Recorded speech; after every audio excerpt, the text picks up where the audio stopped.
Welcome back to the show, everybody. This is the Upper Tier Podcast. It's Tuesday. It's Pro Wrestling Weekly. The boys are on to join me, Sean Owen, Sean Mack. Lads, how are we? We're good. I've had better Pancake Tuesdays. Sean, that was Amen. real. Yeah. That was a real Queen's wave there, wasn't it? What's going on there? Real royalty there or something like that. But folks, if you could subscribe to the channel, hit the bell notification button, and of course, drop a like on the video. We're going to take a look back, of course, at Elimination Chamber. We're also going to be talking about Raw, which I thought was electric. And we have a little bit of an update there from the Observer in relation to AEW. And we're going to be talking about, what else have we got here? I've got a load of stuff lined up here. We're going to be talking about the litigation surrounding Cody Rhodes, WWE, and Fanatics. We will, of course, be talking about this, but I don't want to flash it up too early because the pain cuts deep, as they say. I also will have an update, obviously, on the WrestleMania card and an interesting take on last night's Raw. We have an update on the Hardy Boys and where they stand in relation to contractually going back to WWE, and a few other bits in between as well. And upside Dark Side of the Ring coming back, season 6, I think it is, March the 25th. Very interesting. The first trailer dropped there, I think, yesterday, and it was Mick Foley, of course, coming off the cage down onto the announcer's desk. So sure to be a good season. Right, so let's start. We will start with the Chamber. Right, man, where do you want to take it? Bianca Belair wins the women's one. Certainly a very interesting start. WWE knocked it out of the park. Jade Cargill, lights drop, comes in, absolutely batters the bejesus out of Naomi. Sean Mack, what do you think of this one? She obviously could not continue. I was expecting someone to say, and in her place will be, and we didn't get that. Yeah, I think this is a good way of killing two birds with one stone. It's a good way of quite literally bringing Jade Cargill back, but also answering what happened with Naomi, like the fact she obviously thinks it could be Naomi, but I mean, depending on how this goes, there's a chance it could still be Bianca who's actually done this, and this has been a foil all along. I don't know, but I like this match. It was a really good opener. I'm not sure if I enjoyed it as much as I did last year's Women's Chamber in Australia, but saying that, it was still a really good showing. One thing I didn't like about the Elimination Chamber, the two matches, the men and the women's, is the lights and the music that they had when someone was coming in. So when the countdown finished up and you saw the long shot over the chamber, the music just wasn't very, and I say that like I do sound now, so I'm a music wanker. I can point out these things and sound smart when I say it. It didn't really have the hype or the fear, because you're like, oh my god, who could it be? Who could it be? It was just and then someone came out. So, and I felt watching as well, it wasn't very clear who it had stopped on either. No, I think they only started flashing up the names of who was in each pod for the men's. But I'll be honest, there was a lot worse with this stipulation match for me on Saturday, and trust me, we will get to it in due course. But no, this is a good opener. I predicted Bianca was going to win. I'm happy she did. I think, as I said, it leads to more storytelling between her and Jade and Naomi. I said a lot last week. I think if Roxanne had the Tiffany Stratton performance, that would be really good for her. I don't know. It could just be because there's a lot going on, but I don't think she had that really. So hopefully she can improve. But Bianca Belair is the right winner, and I am very shocked that she's facing Io. I was dead set on her facing Rhea, and again, we'll get to that when it comes up. But looked really good, and this was a good opener that I felt moderately happy with. If only I could maintain that sense of zen and happiness by the end of the show. But I thought Candice looked, I thought Jade Cargill looked an absolute $1,000,000. She looked like a real star and stuff like that. And I thought the attack, she handled it really well. It was real brutal, because we know at times a little bit of greenness there and stuff, it can look a little bit clunky, but I thought this looked really good. I also thought Liv Morgan was brilliant when she says, "It wasn't me, and all this kind of thing, And the conspiracy theorists are out there talking about it had to be Bianca Belair, obviously wearing a Naomi wig or something like that, So that could be pretty cool.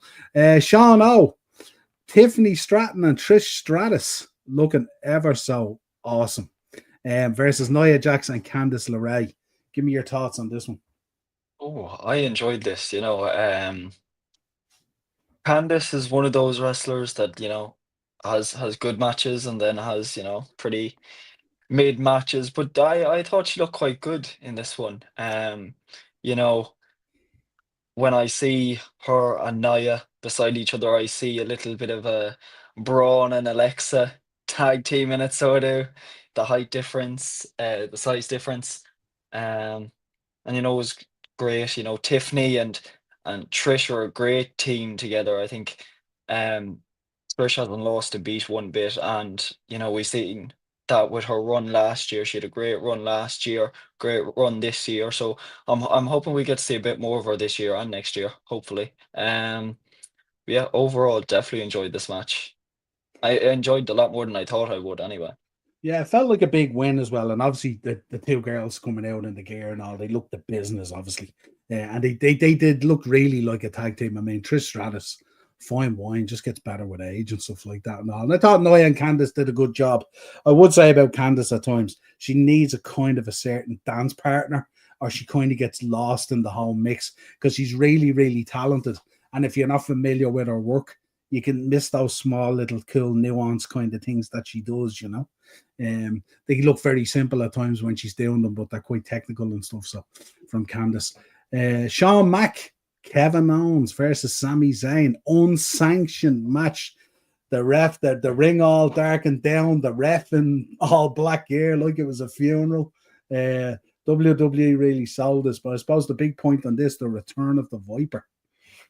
Yeah, they really, with the lights and everything else, really made this feel grimy and something that wasn't canon and something that they didn't want to be involved with, which is why it was unsanctioned. And I really like when wrestling does that for unsanctioned matches, because it's very easy for these kinds of matches to just be like any weapons match you've ever seen in modern WWE. But I really, really enjoyed this. It was slow, but in a good way. Like, it was slow and uncomfortable, and it wasn't, I don't think it was about winning. It was about inflicting punishment on someone. And the real shock for me, I think some of the bumps they did on the chair were ghoulish. Like, there was times I was gritting my teeth and like looking away and gagging and stuff. And then Sami Zayn was about to pull out something. He resisted for a minute. I didn't see what it was. And then he pulled it out, and it was a chair wrapped in barbed wire. Not gimmicked barbed wire, but real barbed wire. I think I remember I think it was a Hardcore Homecoming, that show that Shane Douglas had on ECW One Night Stand Weekend. They had a barbed wire match, but they stipulated it was like Philadelphia Commission barbed wire, like Philadelphia Commission approved barbed wire. It wasn't even that, like, it was the real shit. And when I saw that, I said this match is going to get like dangerously uncomfortable. The only thing that I think this match was missing, and I thought it was going to come with the barbed wire chair, but blood. I wanted to see a little trickle of something from someone, and I'm surprised the barbed wire didn't do that. Yeah. And the ending, I've seen people a little divided about the ending because it kind of just came out of nowhere. 3 power bombs in the apron, you expect that to be like the middle, and then he goes in and maybe does the package or something. But those 3 power bombs in the apron was the finish, and that was the match. But I think it was worth it to set up Randy coming back. And I will say, I loved how the producers were totally fine with everything that happened in that match. The barbed wire, the chairs, the power bombs in the apron. But Randy about to punch someone was where they go, oh shit, we need to stop this, need to get him out of here. But it shows that is his weapon, just like Kevin Owens' weapon is the package pile driver. The punt is that weapon. And I think the match they're going to have eventually, I'd presume Mania is where it's leading to, or whenever it happens. I would have figured Mania. But wherever it's going to be absolutely insane. But this was a really, really good match. I find it amazing how Kevin Owens and Sami Zayn / Kevin Steen and El Generico have had so many matches, and they can still pull it off, and that we can still talk about it. and enjoy them and get something fresh every time. It's very hard for anyone to wrestle anyone for that much time and not get stale. And I'm very happy that it was good. And I kind of felt your sentiment now when you were saying you didn't want to see this. I was kind of sour on it initially, but I think once it happened and by the end of it, I was totally hooked. So it kind of over delivered, but yeah, I think it delivered absolutely. And I tell you, I got out of my seat when Orton hit that knee pad, and he was about to hit that punt. And I love Kevin Owens. I'm a big Kevin Owens fan. I thought Sammy did a great job on the match as well. I think all three boys did a stellar job, really. But it's kind of weird because you get that real big build up, and this is the kind of thing I talk about with Sammy and Kevin Owens. It's like as if Sammy is brought in to fill that spacing of Kevin Owens. And then once this is done, where's the longevity in it then? Because it looks like we have Karrion Kross now backstage talking about Sami Zayn, which means that's probably where it might end up going, which is kind of what kind of sometimes disappoints me, that it kind of, they find a space nearly in Kevin's schedule, and that's where they slot in Sami Zayn nearly every time. And that's what kind of disappoints me, rather than, I mean, you could run this with Orton all the way to Mania if you wanted, in a triple threat or whatever it is, you know what I mean, and work it out that way or something like that. But I just think it's kind of, obviously there's a lot of history there to build up, of course, the long build up with Orton going out with the injury and Kevin being the guy and stuff like that. And also, for me, I'm quite happy to see Kevin Owens versus Randy Orton at Mania. But I just find this is so built up. Like when this match finished, it didn't feel like it was finalized. You know, that kind of way. And then we pivot then to Karrion Kross. So that for me is just a little bit weird on it and stuff like that. Next up, Sean Mack, you have to take this one. Do I have to? John Cena wins the Elimination Chamber. I'm sure you were elated at that. I'm sure you were out of your chair, jumping around. Yeah. People were getting attitude adjusters and all sorts of stuff in the house, I'd imagine. But then all of a sudden, things take a turn. Felt like we were back at Bash at the Beach or something like that, where the globe stopped spinning. The world as a flat place became reality. Yeah. Talk to me. I think this is one of the few times that I've been on the podcast that I have not looked forward to coming on. And it's not because of the company. It's not because of the time. It's not because I don't like doing it. It was because this genuinely... Yeah. I'll tell you what. I'll talk about the chamber match first, and then we'll get to the instant that happened after. So, well, I have a bit of therapy for you, because okay. I have a thinking on this that you might actually like. I could do it because I've turned to caffeine. I haven't slept. I don't know. I felt disgusted. God, out the back burning all your Cena merch. The CD's gone into the bin. Yeah, CD's gone. All the posters gone. The wristbands are gone. The kids break a wish. Yeah, break a wish. I refunded all donations to the Make a Wish charity. I've given up. I'm showing disrespect. I'm not showing loyalty. I'm getting the bald patch in my head covered up with hair. I don't know. I'll talk about the chamber match first, because I said I thought that this match was really, really good. I think everyone knew. I think we kind of teased that it could have been Punk or Seth, but I think the general consensus this was that John Cena was going to win.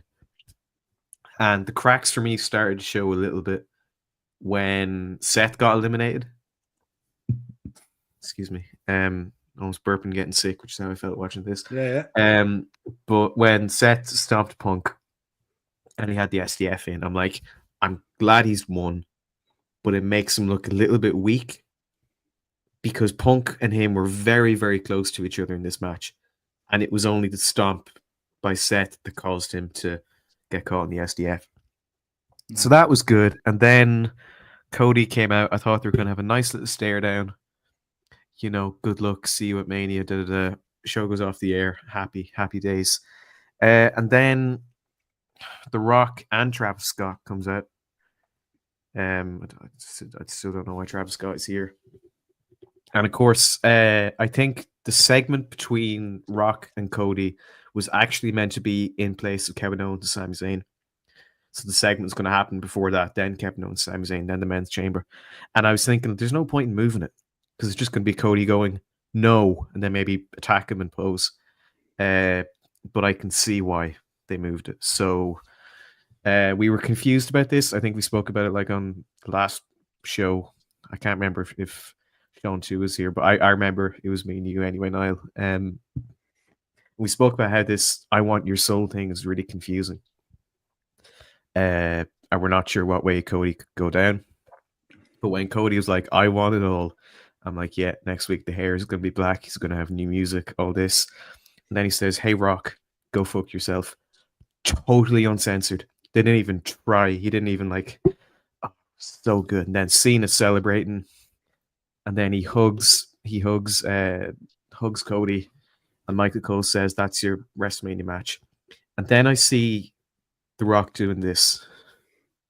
I'm like, what are you doing? And then John Cena has a look on his face like a smacked arse. Yeah. And I thought, no, it has to be the cider. Surely I'm not. This isn't happening. Then he pulls Cody out. I'm like, oh, okay. And then now the low blow. And with one kick to the balls, my childhood, my life, my allegiance to the C Nation, my religion, my purpose of life all crumbles to dust. But then he lays it on. It's not just like once, like he genuinely murders Cody. And I feel in such a state of shock. I can't sleep. I can't sleep because two reasons. A, the buzz. Because normally when a pay-per-view is like really good like this was, you get a bit of a buzz and you're like, oh my God, this is great. I can't wait for Raw. And then there's just shock. Because there was a couple different ways it could have gone about this. I'm telling you now, Cena becoming heel never even touched my mind. Not even for a second. Not here, not in the lead up. So this totally took the wind out for me. And that's what you want. Because if you're upset, if you're shocked, if you're disappointed, if you're angry, you nearly stopped breathing in the shock. This was Undertaker Lesnar vibes when Lesnar beat him at Mania. This was like, oh my God, what's just happened? that was a dark moment as well. But I feel kind of two ways about this. I feel as I meant to feel there, but at the same point, this is John Cena's last year, and he's not been around. If they wanted to turn him heel, they should have done it a long time ago. Because with being a heel, they can flesh this out over a while. But they haven't got a while. We're just under halfway through the year already. And John Cena's time, unfortunately, is still very limited. And I mean that because he's not showing up. I think he's actually gone. He's gone again filming a movie somewhere. He's not going to be back for like 2 weeks. What do you think of Sean's point here that maybe the whole tour and the retirement thing could be kind of... Yeah, I heard that. I would love that, but he is not getting... He's getting a lot more time away, and he's not getting any younger. So I wouldn't think that. But I'll just say this. I'm very happy he did the meet and greets with the Make-A-Wish kids before the show. Because that would have been very, very awkward. But it's kind of strange to see, because I know John Cena was heel as a Doctor of Thugonomics, but you could still like him. You could still have a laugh at him dressing like that and saying all the raps and all the lines about balls and about the city and about his opponent. But this John Cena, there's nothing to like. It is genuine. He's genuinely evil and sinister. And it really feels, not that he's just sold out, like it feels like he has betrayed the company.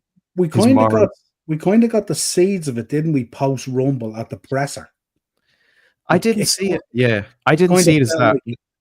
You know, but now knowing all we know, I picked up on that.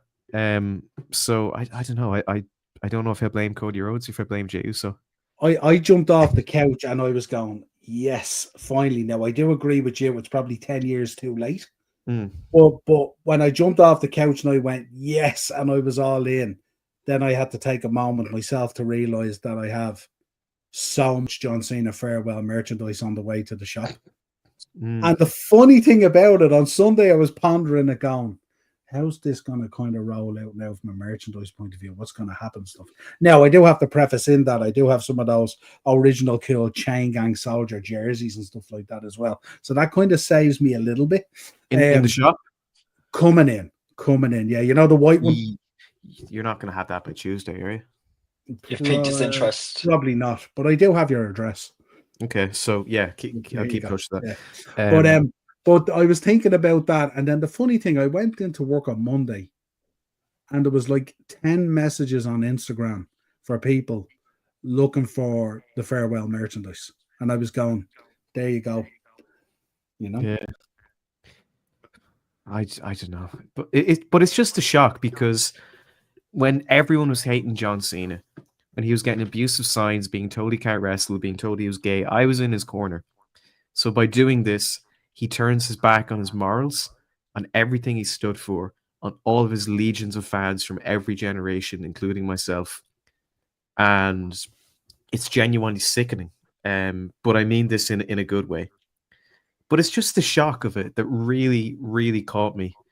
And I don't think I felt this way after a pay-per-view for... God, when's the last? I'd say maybe the last time was when Daniel Bryan retired against Moxley. Like, just total shock and horror. But the thing that kind of makes me mad about this is it leaves you wanting answers now. But John Cena is not going to be here for 2 weeks. Christ knows when The Rock is going to show up. So I think when we get answers or an explanation or something, I think we can have stuff to work with. And I do find it very annoying that Rock did the press conference after, and there's a guy who asked him a question. Now, keep in mind, he's just stole John Cena's soul. He's turned one of the most beloved corporate babyface Supermen for people like me heel. And he's completely changed the trajectory of the road to WrestleMania and possibly wrestling as a whole. So the question he asks Rock is, what's your Waffle House order? And I'm like, so this happened, and you're more interested. I wonder if The Rock gets the hash browns or the waffle deal with the. And I'm like, genuinely, we need to stop letting people go into press conferences just because they, as Father Ted said to Dougal, collect 12 crisp packets and become a priest. Collect 12 crisp packets and become a journalist. They nearly have these guys planted, and it's like they're saying, "So, do you ever eat a Snickers bar?" kind of thing. And it's like, you know, paid advertisement or the way they put stuff into movies now, the choice of a new generation kind of thing, you know. It's very interesting. Yeah. I'm sorry, you can read. No, go on. I need a minute. Need a minute to stretch. But they work R-Truth into the angle. I don't think they have to work him in. R-Truth just injects himself now into every single angle on social media anyway. So yeah, he's pretty cool. Yeah, and absolutely they could do that. 100%. Yeah. But then this is starting to connect a little bit because people are putting the pieces together because God, he did a film called Ricky Stenicki. I can't remember when it came out. It was like sometime last year. But Chris Van Vliet did an interview with him as part of the press.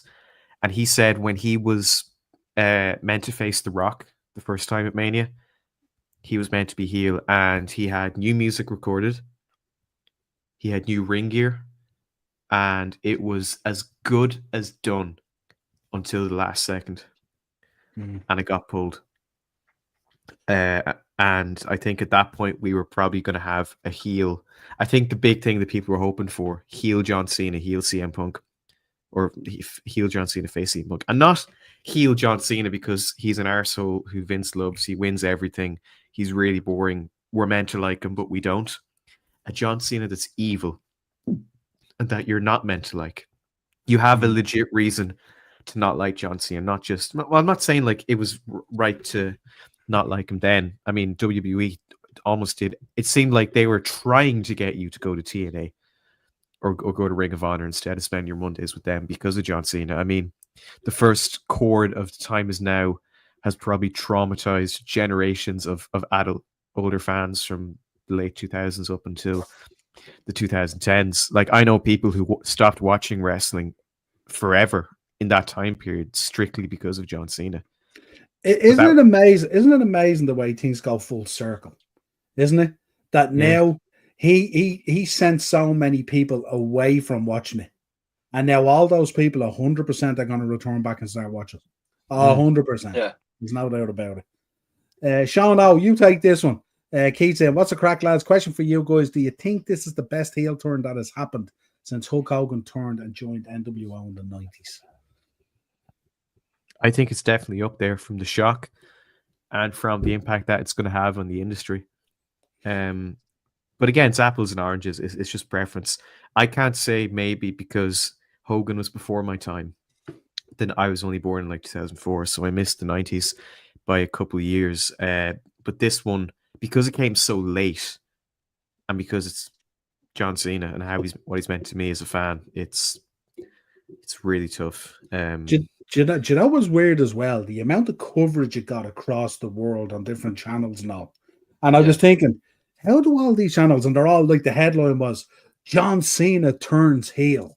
And I'm there going, how do these stations even know what heel is? What are you talking about? Like, kind of thing, you know? But that's how big it was. Like, it was crazy, you know? I suppose the other one that shoots the mind is probably, I suppose, Evolution turning on Randy Orton was a big one. And obviously the Batista Triple H one, I suppose, was a big one as well. And so far as poor old Ric Flair got the hiding of a lifetime and that kind of thing. And I don't know, what other ones are out there? What other ones come to mind? For me, I go back further. Obviously, Powers of Pain and Demolition would be a big one for me. And any others come to mind? Gargano Ciampa. Yeah. There you go. Kevin and Sammy. Kevin Owens the first. That's a good one. Kevin Owens first time NXT. Kevin Jericho. Oh, fucking hell! That one broke me. There you go. That's a good one, isn't it? That was a great one. Very There's loads, but I can't think of. Well, one I think that was done really well. It doesn't get talked about enough because the run after it was so bad. Was Shane turning on the Miz that time in 2018 in front of his dad? I thought was really well done. And I am not comparing it on the level to Hogan or John Cena turning heel, but it was good. There's loads, but I'm too upset to think about them now. Absolutely. I'm torn on who to support for WrestleMania match. Cena is one of my all-time favorites, but Cody brought me back to Triple H's era of wrestling. I'm either a Cody crybaby or a Cena fanboy. Well, you can be a Cody or a Cena crybaby, depending on where you're sitting. You know, so there's a lot of people crying over John Cena, but certainly it was it definitely wasn't expected, and it was shock value there. Do we see this, lads? Question for you before we move on to Raw. Do we see this playing out this way? Do we envisage a situation where his final 7-8 months, whatever it is in the company, 9 months, is going to play out with him being a heel? Is that how we see this? Or do we see this as this? Could we get a double swerve here? Is this a case where he's rolling into WrestleMania? I'm here with The Rock, my buddy. We're going to win the 17th title. And the next thing, you get the kind of Triple H. and next thing, you find out that Cody is aligned with The Rock and that Cena gets screwed out of title number 17. And on from that as well, obviously there's another third person to get involved in this somehow. Who do we think that is, or what's our thinking on that as well? Either of you boys take that. Let me know your thoughts. I think I've spoken so much, so I have ideas, but I'll let Sean go first if he wants any. Oh, this is a good question. I like this one. I don't know. No one actually comes to mind. Not at the moment, anyway. I feel like I'd like to see Orton get involved some way, but I know because of the history him and Cena have. But I know that probably won't happen just because the Kevin Owens and Sami Zayn storyline at the moment. So yeah, can't think of anyone else. Like I kind of felt if John Cena was going to finish up at WrestleMania. I know the match against Cody, obviously for the title, is a big deal, and it's potentially 17. But I often felt, I think with the history of people and stuff like that and all, that Cena's final match at WrestleMania would have to be, you know, like Cena Rock or Cena Austin, or, you know, that kind of level. You know, where you've got superstars and then you've superstardom. Cena Austin. Well, whatever, you know, whichever way you want to look at it, you know, someone of that level, you know. I think you're forgetting that WrestleMania's in Vegas this year, not Riyadh. No, but I don't mean this year.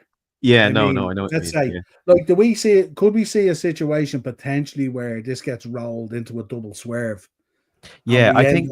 Yeah. we end up kicking down? Do we end up getting a kind of a year of, not a year, but whatever it is? Could we see a situation where we get WrestleMania 42, Cena versus Rock? Possibly. I have heard people say at some point Cena's going to realize that he's being manipulated and then turn on The Rock, which would be cool. And in terms of people who else The Rock is doing, I'm also a bit unsure. I've heard theories, but these are only theories. I've heard one of them could be Jimmy Uso. Another one that came to my head there was just Roman Reigns. It can't be that level. Roman Reigns potentially could be one, but it can't be that level, can it? It can't be a Jimmy. No disrespect to the Usos, but it can't be Jimmy Uso. This has to be someone that was fundamentally involved in both boys' kind of careers and has a real huge standing out there with fans and stuff like that. This can't be the making of a. I'm not saying like a new roster member, but giving someone the bump or whatever it is. This has to be someone who comes in there, stands beside these two boys nearly as an equal. That's what I think anyway. Now, the other side of that is, could it potentially be a female? I don't know. I don't think it will be Jimmy Uso. It's just a theory I heard on Twitter. I don't think. I think if it's Jimmy Uso, I'm getting Paul Roma as the Horseman feels.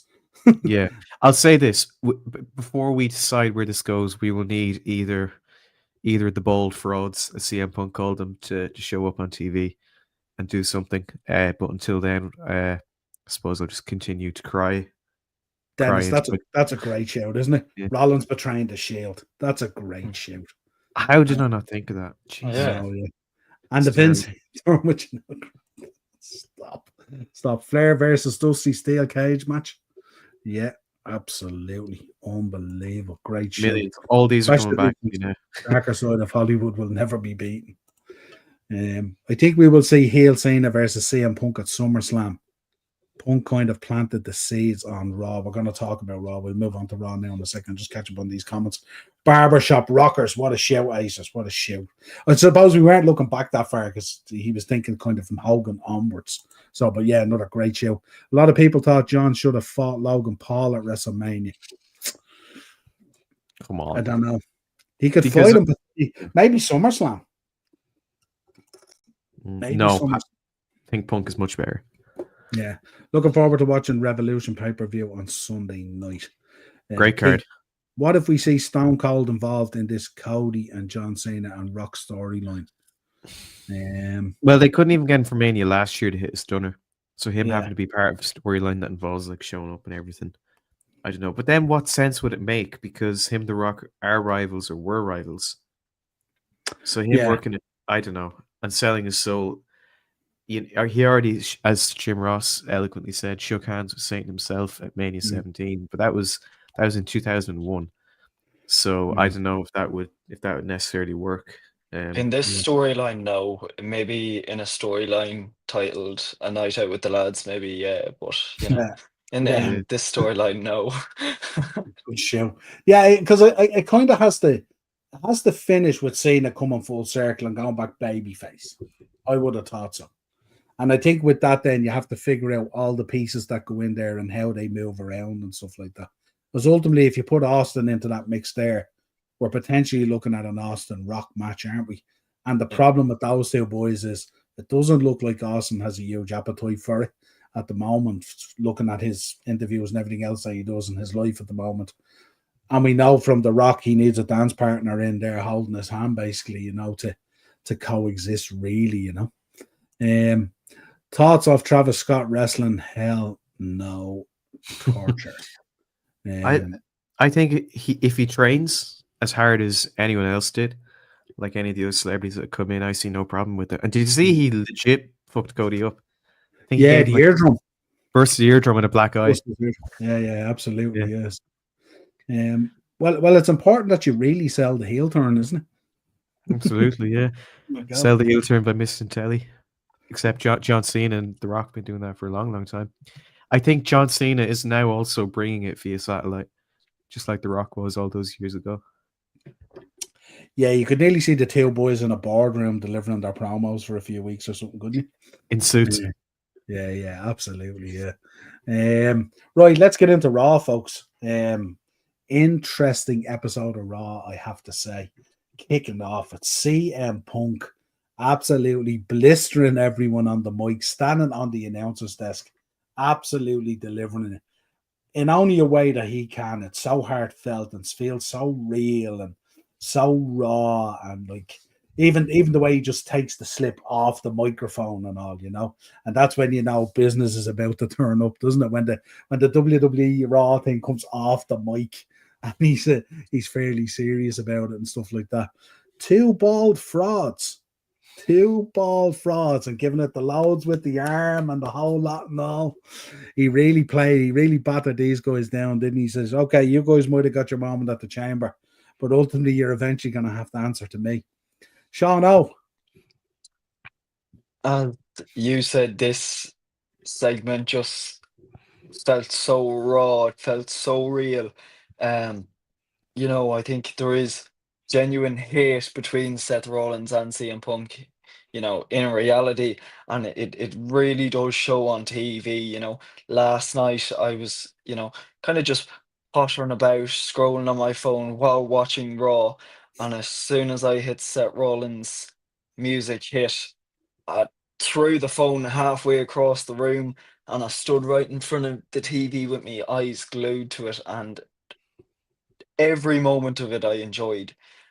From the let them fight chance to them just beating this shit senseless out of each other, it's so real, and it's perfect. As much as the two of them hate each other, you can't deny there is perfect chemistry between the two of them when it comes to working and TV time, matches, promos, anything to do. I think with Punk, every time he talks, Sean Mack, you hang on to every word he says, don't you? And now we're getting this steel cage match next week on Raw. So like it's a very old school way of booking as well, isn't it? It's kind of like, I know this was kind of the start of the show, but it kind of leaves you hanging for next week, and you look at a steel cage match, Rollins Punk next week. Got to tune in again. Can't miss it. You know what I mean? They've hooked us now. We're on the hook like fish. Can't go anywhere. You got it. And every week there's just that little thing. And that thing there where Keith was saying about he enjoyed the pay-per-view, but about Bianca. I think we're getting a big Bianca heel turn as well. I think that's coming as well. I just don't think they wanted to double up on it in the one night. I definitely think that's coming, and I think that will be stellar as well when it happens. But Sean, go back onto Raw then.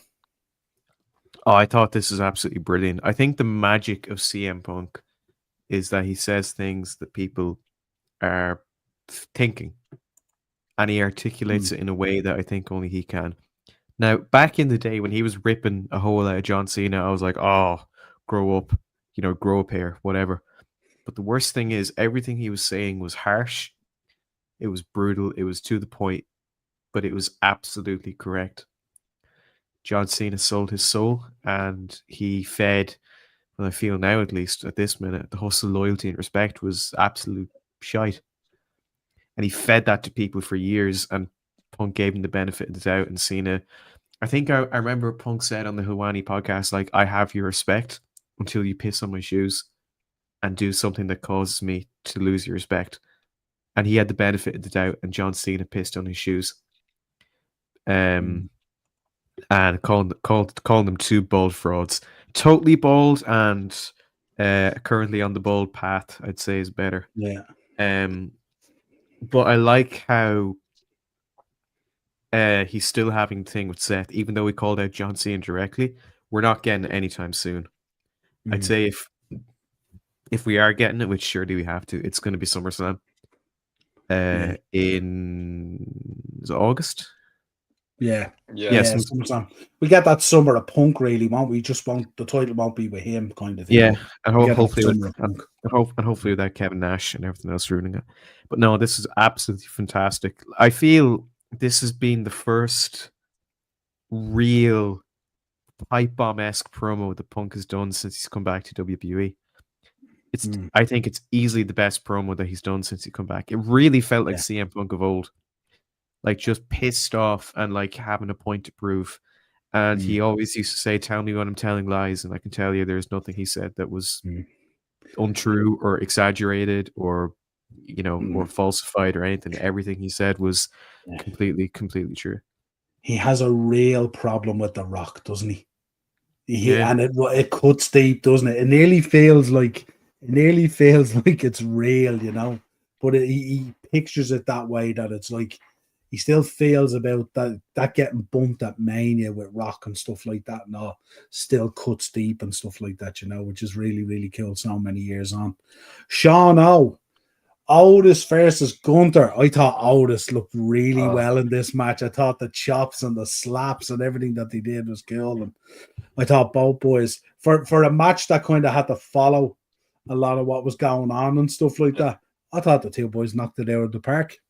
Oh, easily. You know, I've always been Otis fan back in his heavy machinery days, Carnage at Tucker. Um, you know, it's good to see him back. In the ring. I know he had a few matches on and off in the past year, and yeah, I feel like back when he won the Money in the Bank, I think they really dropped the ball.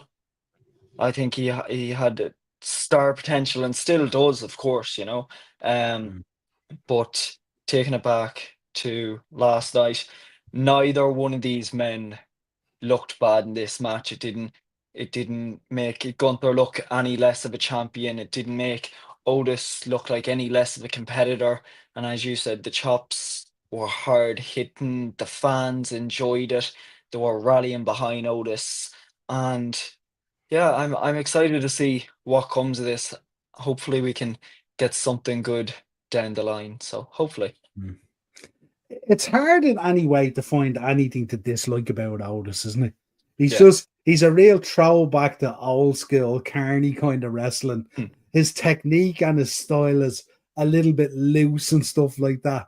But it feels like, one of those messy bar brawls or something like that, where you're fighting over who should be buying the next round or something like that, But he's just such a lovable looking dude and stuff like that and all, But it was really good. And to get in there and hold your own with Gunther is no mean feat, to be honest. And it was really, really cool. I have to say I enjoyed it, because I was thinking, after Punk and everything that went on there, I was thinking, right, Gunther versus Otis now, and I was thinking, I felt a little bit deflated, but the way it took off and the way it kind of started, and I was going, okay, I'm into this, right? Let's go. Here we go. We've hit the mark straight away, Sean, I'm not going to move off you yet. So Lyra Valkyrie defeated Ivy Niall, Women's Intercontinental Championship match. We're beginning to see it now being defended. But felt like a big win for Lyra. Ivy's such a competitor. Yeah. Powerhouse is exactly what I think of when I see Ivy Niall. She's jacked. So she's she's done American Ninja Warrior. She did great on that. She's excelled at anything she's done. And I can definitely see her as a future women's mid-card champion, whether that be Intercontinental or Women's United States. Lyra looked great in this match. I thought it was a very clean match. I'm the type of person who will always stand by Lyra Valkyria. I will always say that anything she does is magic. That's just my opinion. It was a solid match. There was some great spots. I thought that that kind of face breaker, code breaker off the ropes was beautiful, and switching it over into the her finisher, the Nightwing, was just beautiful. I thought it was a good wee combo. I'm excited to see what we get for Mania, because it's good to see her getting a lot more matches now, and a regular on TV, not just promos backstage, or even just little videos on Twitter. So I'm definitely excited to see what we get from Mania. Could it be a Becky Lynch return? Could it be someone else? I'm excited to see. Hopefully we do get a match, because I know on the main roster now. We've a lot of titles, so I'd like to actually see both women's mid-card titles defended. You know, we're split between 2 nights of WrestleMania, so I think it's only fair to have one title defended each night off the women's mid-card titles. I think it's long overdue. I'd love to see Lyra. I think she deserves a WrestleMania moment. She's proved that from her time in NXT. So yeah, hopefully we get something. Yeah, I mean, the three of us spoke about it on last week's show, didn't we? That it needed the US belt and the IC belt for the women. They needed some matches to start building that legitimacy and legacy and all that kind of stuff. And hopefully this is the start of that. Sean, a guy we've been very happy with over the last few weeks. He came in, Penta, our new superhero mask, superhero guy, into the ring. Ludwig Kaiser attacks him. What was your thinking? I mean, yeah, we like Penta, so wasn't happy with Mr. Kaiser's actions, but I do like Ludwig Kaiser a lot. After his adversary stole triple threat match against the Masked Superstar and Pete Dunne. Yeah, I forgot Pete Dunne's involved in this. I've been thinking of Pete Dunne because there's a high chance he'll be in the Ambassador Theatre in O'Connell Street on the 22nd of March. But no, Penta, I think he's still doing well. I don't feel like he's not going anywhere, but he's kind of staying in the same spot. And for now, I think that's okay. But I would like to see him maybe get out of the mid card a little bit. But not very, and I know Ludwig Kaiser is a heel, not very, happy, lovable, honest babyface of Kenta to attack him like that. Because like if it was the other way, we'd be like, oh, that's a disgrace. Like fuck Ludwig Kaiser and all this. And I can't believe they did that to Penta. But I'm just like, oh yeah, suppose, yeah, it's all right. Good for Penta. No, I think these two are really, really good. It's justified as well because, as we were saying, he stole the triple threat from Penta and Butch. So I think this is going to be a really interesting program going forward. And yeah, it seems like one rule for Penta, another rule for everyone else. So, and obviously the news today that Ray Fenix is finally out of contract. So that should be interesting to see then where that goes. Only a matter of time, surely. Absolutely. The War Raiders defeated American Made in a World Tag Team Championship match. Sean O. Yeah, decent match. I can't really say much, I feel like the War Raiders, and I was thinking what to call them there. They've had that many name changes at this point. But, I feel like it's one of those cases where the tag team titles are there, but they're not there at the same time, get kind of lost in the mix. I'm a stickler for WrestleMania matches. WrestleMania as a whole, I love it. So I'm excited to see what we get at Mania. I will be keeping a good eye out. And the Creed brothers looked great, even from their NXT days, they were brilliant. They've been doing good on the main roster. So I'm excited to see, hopefully soon, maybe they can get tag gold before Mr. Chad Gable, the professional luchador, comes back. Thank you. Absolutely. And we need to know, folks, what's in the box. Few suggestions today from the internet about what might be in the box. Somebody called the same. Yeah. I said I'd put in a nice little blend there. if you don't know the guy up here, the guy here, or him, then you're not a wrestling fan. And it was really cool. One guy put up Aleister Black, and it was a GIF as well. So he's coming up on the board for his entrance out of the box. It's really cool. Really cool. God. Really cool. I mean, surely to God, it has to be Mr. America. I would have thought so. Yeah. I would love if Hogan gets booed and then Mr. America comes back and gets cheered. Yeah. Or if he's coming out to the Mr. America music and they think it's Hogan. Yeah. And that comes out or something like that.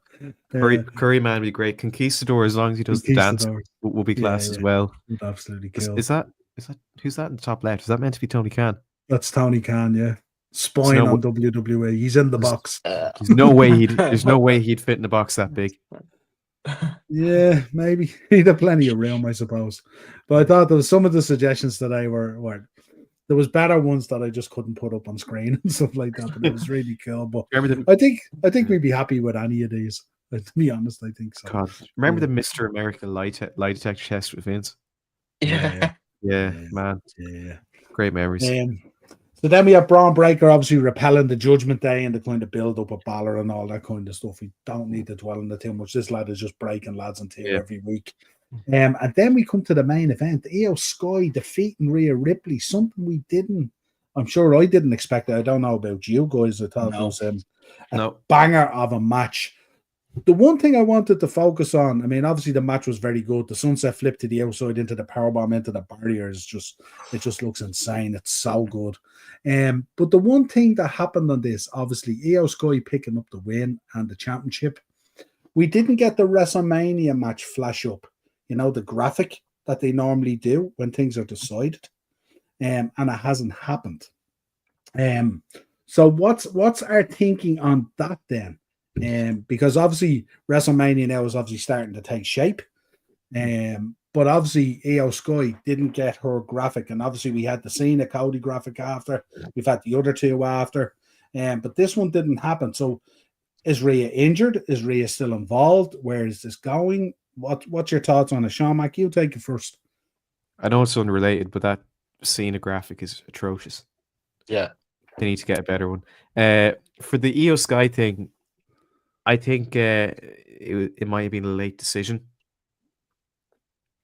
It could be like Vince tore up the script 20 minutes before the show goes on air, so they didn't have time to make a graphic. And look, but then again, if they're going to put as much effort into the graphics as they did the John Cena one, they could have just done something like that. Well, they probably with the graphic they couldn't tell those people probably about the heel turn. Yeah, just John Cena. So that graphic is John Cena winning up against Cody. That's not heel Cena. I don't know. He doesn't even get like a proper cool background. Look how everyone else is like a little cool, like. And what's going on with the forehead? That little kind of ramp that's going on there. See the way his hair is going? It's kind of weird. Yeah. I don't know. They're trying to. Maybe they think he's trying to be smarter. Smart move, so they're trying to like increase the size of his head. I don't know, or maybe they're compensating for the lack of hair in the back of his head with a slightly larger forehead. I think Dennis would be easier to ask the lads which match so far are they least looking forward to.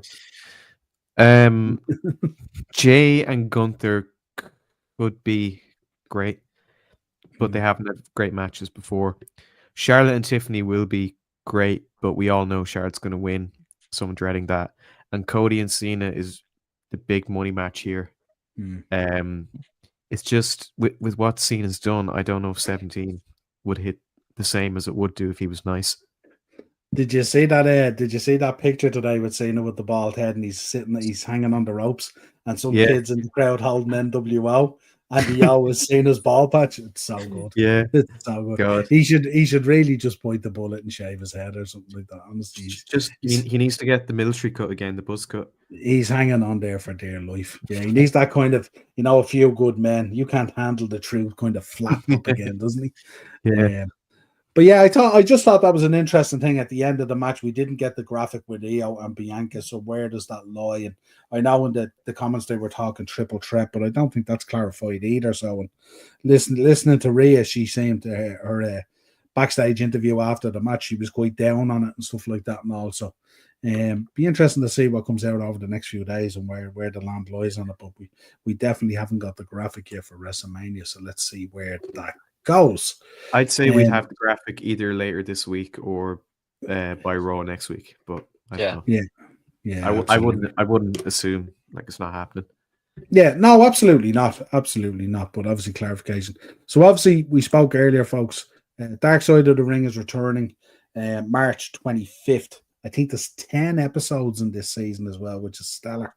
But it kind of starts off, there's a lot of stuff in there, you know, starting off at that Hell in a Cell, and the trailer shows Foley talking about it and stuff like that, and a lot of people talking about it and how big a moment that was. Obviously, Daphne's in there, which is very, very sad. Mohammed Hussein is sure to be interesting. Vader will be very interesting. Touched on him before, I think, as well. Billy Jack, interviews with Billy Jack Hayes. I wonder how that went and more, because obviously we know that the issues that Billy Jack has had in the last year or two or whatever it was, you know, with the wife and all that kind of stuff. So we'll see where that goes as well. Cena needs Turkish hair transplant. I like the way he puts it. He puts a trance and then plant. There you go. But this should be stellar. Just to let you know, folks, I've continued watching Dark Side of the Cage as well. And this week's episode was the disappearance of Ronda Rousey. And it was really, really good. So you should check that out as well. Really, really good. Interesting as well. But that's Dark Side of the Ring. Once it kicks off on March the 25th, we'll be reviewing each episode as we normally do as part of the show as well. We do it every year for our sins. Little bit of an update as well there on the Hardys.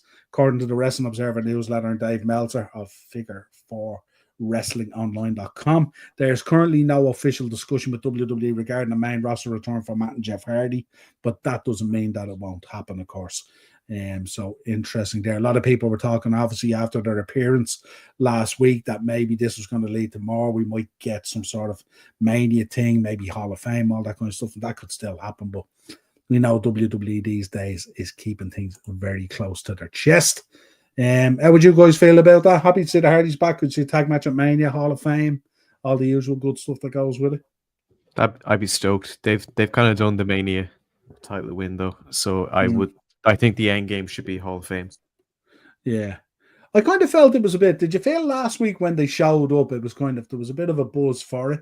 But not that, obviously, it was never going to match the Mega Pop of 33 and stuff like that. But I kind of felt even Jeff going down to the ring, it was kind of, the crowd were a bit more kind of, they weren't fully invested in it for some reason or something like that. That's just the feeling I got. I mean, obviously, the Hardy Boys in there, obviously royalty and stuff like that. Hardy's merchandise is selling like crazy. It sells like crazy whether they're there or not, let's be honest. I can't remember the amount of Jeff Hardy sleeves and chains and everything that I've sold over the years.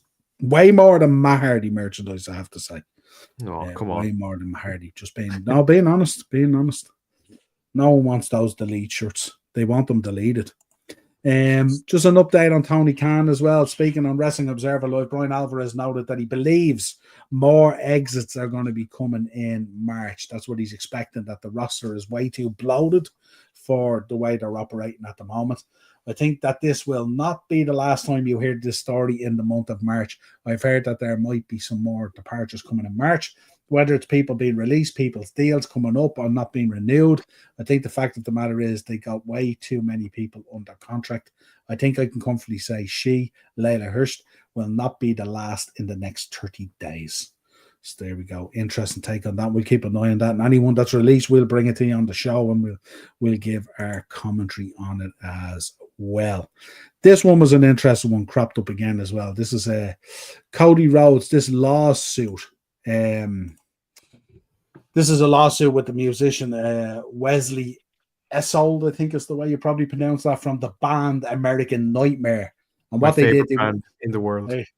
There we go. So they went in, they filed in 2024 a trademark infringement basically on the American Nightmare. They came to an agreement where $30,000 was paid, but the agreement was, according to the settlement, Rhodes can use the American Nightmare on merchandise as long as his name, likeness, or wrestling imagery is at least 75% larger than the American Nightmare text.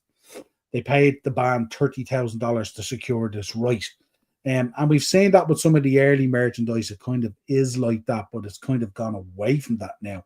So now what they've done is they've launched another lawsuit. They're seeking damages of $150,000, as well as treble damages of up to $300,000 related to federal trademark infringement, as reported by PW Insider.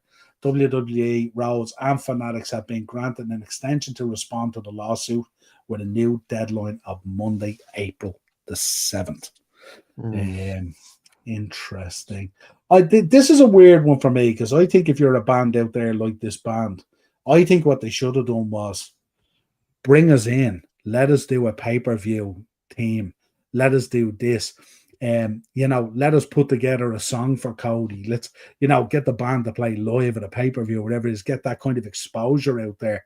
I think to a band like that probably would be worth a lot more than, going head to head with a business the size of WWE and certainly Fanatics and Cody himself, you know what I mean? So I think sometimes there's better ways to go around these things and stuff like that. And this was probably not the way to go in the interest of the band. Yeah, okay, you get the 30 grand and yeah, you might get the 150 grand, but that's minuscule and compared to the exposure you get by working with WWE and working along with them on these things, So let me know your thoughts on it anyway.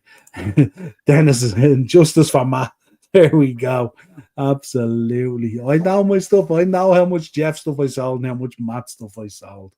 Don't forget, this is the guy who got pushed down the stairs by a spirit. Just saying. Sean's in. Really hope Tony Storm ends up in the WWE one day. Okada versus Kenny Omega is happening either at Dynasty or Double or Nothing. Okada versus Kenny Omega. Okay, interesting. Right. So that's everything else I have in news. So we could do a little bit of history if you want. Suppose I will just say, before that lawsuit came about, did anyone actually know American Nightmare, the band? No. No. So the thing is, for wrestling fans especially, we know that the skull, the American skull, that Cody thought was so class, he'll get it permanently engraved into his neck, as well as the thing. When I see that, I don't think of anyone but Cody. And I've had to listen to some American Nightmare music. It's okay. It's a nightmare, is it? I don't know. And fairness to guys, it's okay, but all their comments are just people talking about Cody. Like, oh, this. Yeah, but I mean, when you think back, like obviously we're going to Limp Bizkit next week and stuff like that. So when you think the effect that WWE and being involved with them had on Limp Bizkit and stuff like that, when you think about, all those different bands down through the decades and stuff like that, Saliva, Disturbed, all these different bands, Motorhead. Now, obviously, Motorhead's very much established and stuff like that, but the connections with Triple H moves them into a much bigger audience that's not just rock or metal or whatever it is, it's a bigger mass and stuff like that. And I think that's kind of huge. We think of Flo Rida and all these guys and all, and like you look at Travis Scott now wanting to get involved. Travis Scott is a huge star out there on the world stage in terms of his music and genre that he puts, but still they recognize now that wrestling is on such an upcycle that we want to be involved in this. We want to be a part of this. Logan Paul's involved, Bad Bunny's involved, Travis Scott's involved. All these different people are getting involved. They all want a piece of this because they recognize it. And I just think for that band, I think what they should have done was sat down and said, look, you're kind of taking the piddle out of us here a little bit. Why don't we work together and put something together? You know what I mean? And do something. Snoop Dogg, obviously Dennis mentioned as well, and all like this. Everyone wants a piece of wrestling now. Wrestling is back being cool again. So it reminds me of there's a lawsuit. I think it might got dropped, presumably, but some guy a tattoo artist was trying to sue 2K to make WB games because apparently they copied his designs on the Randy Orton model for 2K18, I think. Okay. And we're like, no, they didn't. Randy got those tattoos. That's what his tattoos look in real life. It wasn't stolen from you. Grow a pair, essentially. And I think these American Nightmare folks should grow a pair. Because I'll be honest, I mean, I saw some of their videos. I wouldn't be intimidated by that lad saying, well, actually, we've abandoned that name and, you're a world famous wrestler. And for some reason, people get confused between the wrestler and the underground punk band who haven't released music in like 10 years. So it kind of feels like, remember when the kind of this whole internet kind of thing took off and stuff, and everyone was going in registering domains, Pepsi.com and Coca-Cola.com and WWE.com, whatever it is, and then if they wanted that domain, they'd have to come and buy it off you or pay you and all this. And people were just spending weeks or months registering as many different domains as they could for all these millions of brands and stuff like that and all, and they'd end up having to pay for because everyone obviously wants their domain, their internet address and stuff like that. Kind of reminds me of that a little bit. You're kind of like, yeah, I'm gonna hold Coca-Cola over a barrel for their domain on the internet or something. It's like, no, you're not. You're a little small band out there, and really, you should recognize that you've had a missed. Yeah. This is a missed opportunity. You know what I mean? Yeah. And I'm on my phone now, and I just checked. They have 20,000 monthly listeners on Spotify. So I don't think people are seeing a Cody Rhodes shirt and going, "Oh wait, that's for the band," or otherwise. So yeah, I wouldn't have thought. Even their merch, they literally just have a black T-shirt that says "American Nightmare." Like you probably can't see that, but that's their merchandise. How do you see that and see the red, white, and blue Cody merchandise and think, "Hang on, is that not for the band or is that for?" Now, in fairness, this is just Spotify. If I do some research, if they were really clever, they should do a black T-shirt with a brown bag on it with the eyes, and in the middle say "Dashing" or something like that. But then WB would be like, "No, wait a minute, you can't do that. We're going to sue you." And then how the turntables. Yeah. Cody tattoo looks like Transformer. Yeah, it does. It's I think it's terrible. I wouldn't be a fan of neck tattoos. I have tattoos myself, but I wouldn't be a fan of neck tattoos. How sore would that be? Extremely sore. I think have they a new thing now? They have this new thing when people can get out. They have this numbing cream. So they put this numbing cream on now, like that I never experienced. I have a tattoo, a portrait of my mum on my ribcage from when she passed away. And I have never felt pain like it, because when he was tattooing it, it's about a 4-hour tattoo as well. But when he's tattooing it, he's going over the ribs and down through the nerves of the different ribs and all that kind of thing. And you just keep on jumping and yelping, and it's really, really sore. So if you're ever going to get tattooed on your rib cage, don't. Yeah, I've heard ribs, these part of your fingers, your knuckles, knees, anywhere where there's no muscle between the bone is atrocious. Yeah. Also, the inside of your bicep, as it gets closer to your armpit, is really tender. Really tender. So anywhere like that is kind of. But the point I was making is I have a zit on the back of my neck now, and it's driving me insane. So I can't imagine what it's like when someone's tattooing you. Yeah. Oh, it's just in there. Really sore. Right, let's take some history now, Sean. I have to say, I have to warn you first of all. Okay, we've had nearly feels like the death in a family with John Cena and stuff like that, but we have a lot this week. This is a bad week for wrestling in terms of who we lost. But we'll kick it off anyway. 1997, WCW Monday Nitro was held at the Omni in Atlanta, Georgia. This was the last wrestling event to ever take place at the spiritual home of WCW and previously Jim Crockett Promotions and Georgia Championship Wrestling. It was demolished 4 months later. 2008, WWE officially retired the Cruiserweight Championship with Hornswoggle as the last recognized champion. The title was inactive until September 2016, when it was awarded to the winner of the WWE Cruiserweight Classic, TJ Perkins. That Cruiserweight Classic was probably one of the best things WWE have ever done. The lineup they had in that, I keep forgetting Zack Sabre Jr. and Kota Ibushi were in that. Yeah. Absolutely unbelievable. Okay. And of course, the greatest Cruiserweight champion of all time, beside Hornswoggle, is Enzo Amore. I mean, the bangers he had. Beat Pac as well. Beat Sean's childhood favorite Pac and OTT star Pac very easily on the same show where Roman Reigns beat John Cena. So, but I would like to see something like that back. I feel with Evolve, maybe we could get some of that, and with ID especially. But no, under Vince, it didn't stand a chance. Did you get to watch LFG yet?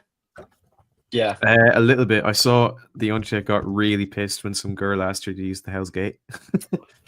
Tell you, it's absolutely crazy. That's a gog of plata. People have been doing that for ages in UFC. Maybe not in pro wrestling, but it's not like she says, "I want to do this gimmick." I think you like this, but I want to ask you. So basically, I'm a undead funeral taker. I come out in a coffin and I wear a hat and a black trench coat and combat. I'm gonna stand on a skateboard that has a pulley, and they're gonna put smoke like I'm floating. Yeah, I've seen tons of people do the Tombstone Piledriver as well as and before Undertaker. So it's not a big deal.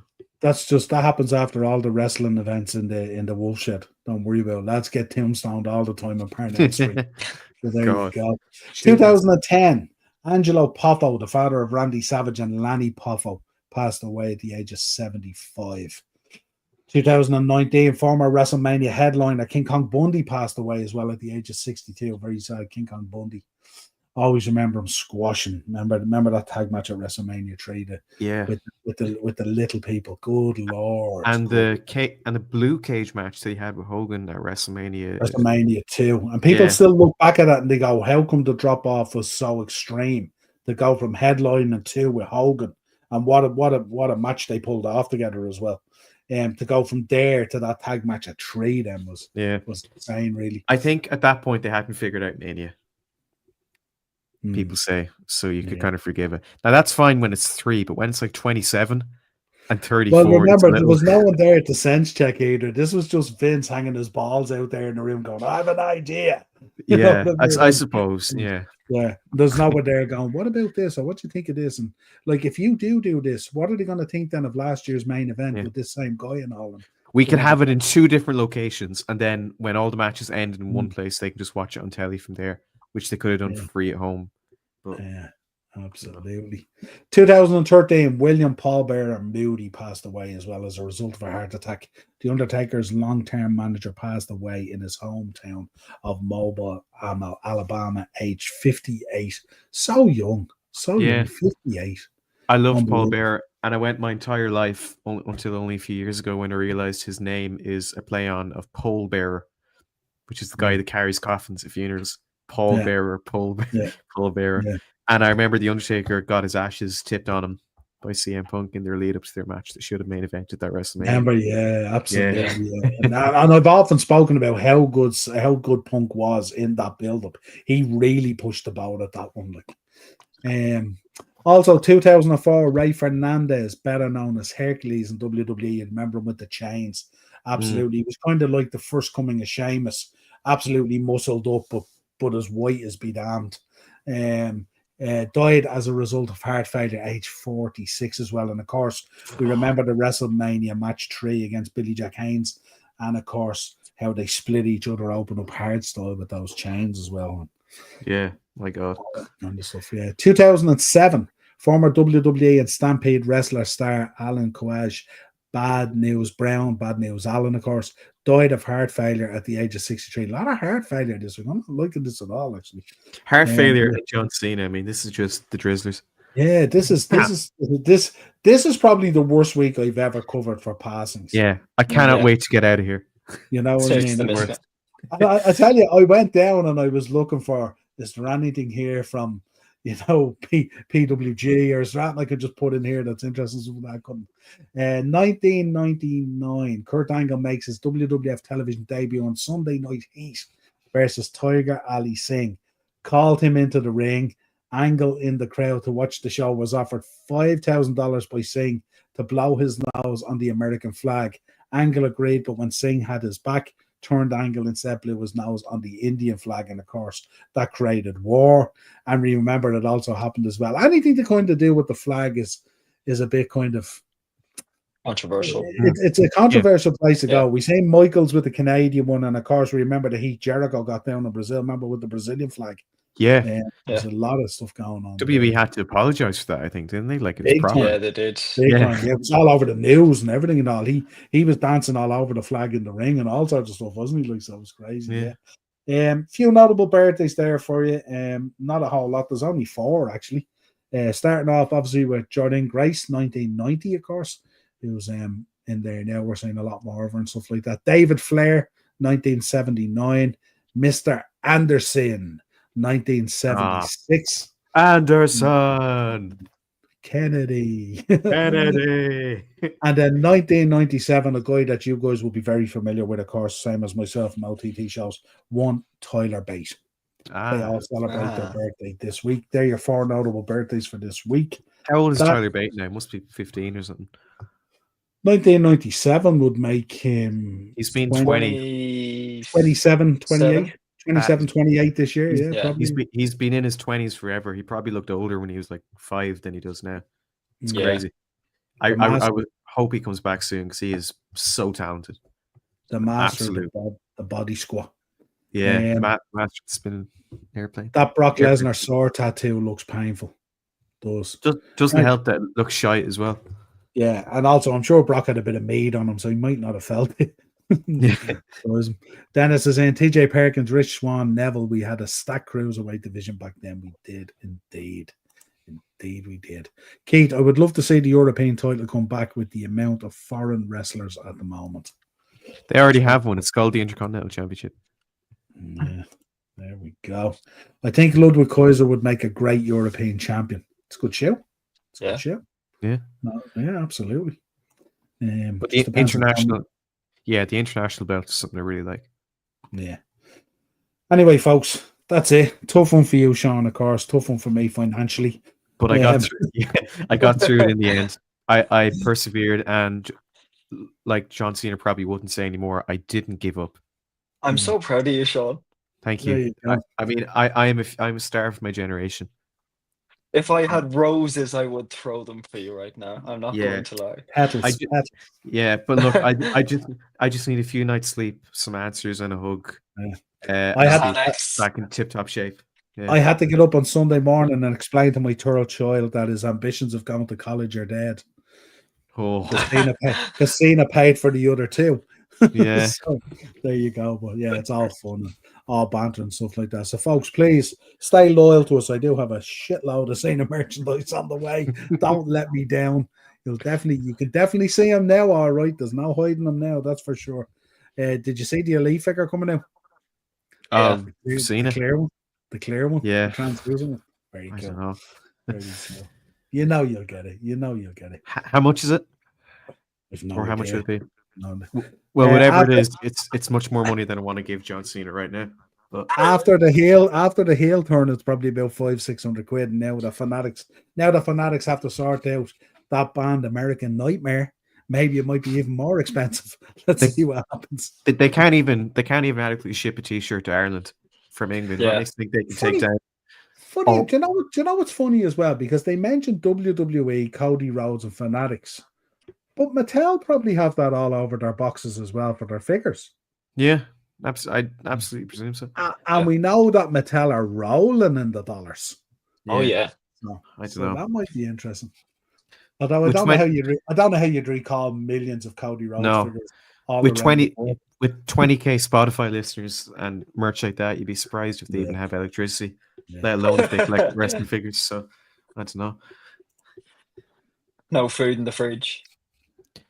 Is Sean going to get rid of his Cena shirt? I think Sean's probably going to wear that shirt all the way. You can't get rid of it. You have to wear it all the way now. I don't have a choice. I was telling my mother about, the whole Cena turn, and she looked at my t-shirt this evening. She was like, I thought you didn't like John Cena. I said, okay, Mom, just because you came into my room the next morning after Elimination Chamber, there was tissues around the place, the ice cream was gone. Don't judge me. Leave me alone. I'm keeping the t-shirt. The three of us will be on here next week. We'll be in baseball vests, chains with locks on us. We'll be wearing the Word Life Nooks. I was gonna dress as Cena today because I have the full kit now that I got the wristbands, but I thought it'd be too on the nose. But I might do it next week. I don't know. But this time next week, actually, I will not be dressed as John Cena. I'll be wearing black wristbands, maybe these, but I'll be dressed like Fred Durst, and that'll be great. And we won't be on here. I might have to buy you a whiskey at the show just to cheer you up a bit, take you out of your sad. No, I think I hope by then I'll be okay. But I got a very distressing message from Ticketmaster today. It said doors were at 5:30. They're now 6. We apologize for the inconveniences caused. And I'm like, is this some sort of sick joke that I'm not rich enough to understand? Yeah, but you know what that is? That's the wave of social media now, because people rock up there at 5 for doors at 5:30. It doesn't open until 6. And they're all going to go on Twitter and social media blasting the place. I saw there's people outside today for Sabrina Carpenter at 3:00. I understand that. Doors are I wanted to be at that show. I'm not going to lie. Tickets couldn't be got. I have a friend who goes to a load of gigs, and apparently it was easier getting tickets for the Eras tour with Taylor Swift. People were trying to sell tickets on TikTok in the comment section. They're fake. Video. I had someone trying to sell me Weezer tickets yesterday. And they gave me a one-time screenshot and said 6 p.m. Eastern time is when it was going to start. So that would have been 11 o'clock. the doors would open and Weezer probably come on at like 4 a.m. Yeah, Yeah, that absolutely. would have been something. Yeah, Keith, with the last question there, did you watch LFG? We did, yeah. How did you feel, Keith, about this girl rocking up looking to use Hell's Gate as a finisher? Hi, I was discussing it with Michelle McCool. Obviously, Michelle McCool put her up to it, and Michelle goes, "Yeah, go over and ask him, can you use his finisher?" Yeah, can you imagine that? She's going back to Michelle McCool. You bitch. And I'd say Taker's in the background laughing his balls off, going, Michelle, you sent her over, didn't you? Absolutely. Talking about getting worked. But yeah, I am enjoying it. It is a bit of fun, and I always enjoy Tough Enough and stuff like that and all. And got to meet Josh Matthews a couple of times as well and stuff like that as well. So that was always fun. Right, folks, until next time, subscribe to the channel, hit the bell notification button, drop a like on the video, all the usual good stuff we're putting in the shift here for you every week. So if you could do that, I will be back on Thursday with Thursday Tier Talk, as always. Dennis is in with the last comment. Thanks, lads, for such a great episode of Pro Wrestling Weekly. Dennis, really appreciate you tuning in, man. Spread the word, share the content, all that kind of good stuff. Thank you, Dennis. I promise we're normally more jovial, but you have to understand that John Cena destroyed my world. So hopefully next week's episode will be a bit more positive. But yeah, but thank you very much for stopping by. Pleasure to have you and everyone else, I suppose. Do you know what we're going to have to do? Because there's a bit of a run up to Mania now, what we might have to do is we might have to pick a week where we do in memory of John Cena. And we do a look back on John Cena's career and stuff like that. Sean, could you handle it, or do you need time? I need a bit of time. We could just exploit him and do like, those 3 a.m. YouTube videos people do in Celebrities Die. Calling John Cena at 3 a.m. gone wrong. Or something. I don't know. No, look, I think once we have answers and clarity, I'll feel better. I don't think I'll ever fully recover from this. A few therapy sessions. Yeah, but this has been therapy. Just having two people to talk to and vent and have a laugh in between has helped. Can you imagine if it is the double swerve and how happy you're going to be? Yeah, I don't have any wrestling friends in college, so I've no one to speak to about this. So I had to everyone's like, "Are you okay?" And I'm like, "Oh yeah, I'm fine." Just does that mean you don't have any wrestling friends in college, or does it mean that like there's lots of people in college who are wrestling fans, but they just don't let people know? Is this Dead Poets Society kind of stuff? Yeah, as far as I'm aware, it's I don't have any friends. I think I may have overheard someone talking about or not in college. I mean, wrestling friends. Of course. Yeah, sorry. I think I may have overheard them talking about Solo Sikoa. But then, can you imagine it wasn't that? I'm like, oh my god, you guys like wrestling? And they're like, no. So I didn't want to. Do you know how you draw them out? You either do one or two things. You either wear an Austin 316 shirt in, or you wear a DX shirt in, and that will draw them out of their hiding places. Sure, they're poser. I got caught out in work. I wore this into work, and I got caught out. And now the head chef in work keeps going around, Sean, RKO out of nowhere. I'm like, very good, chef, very good.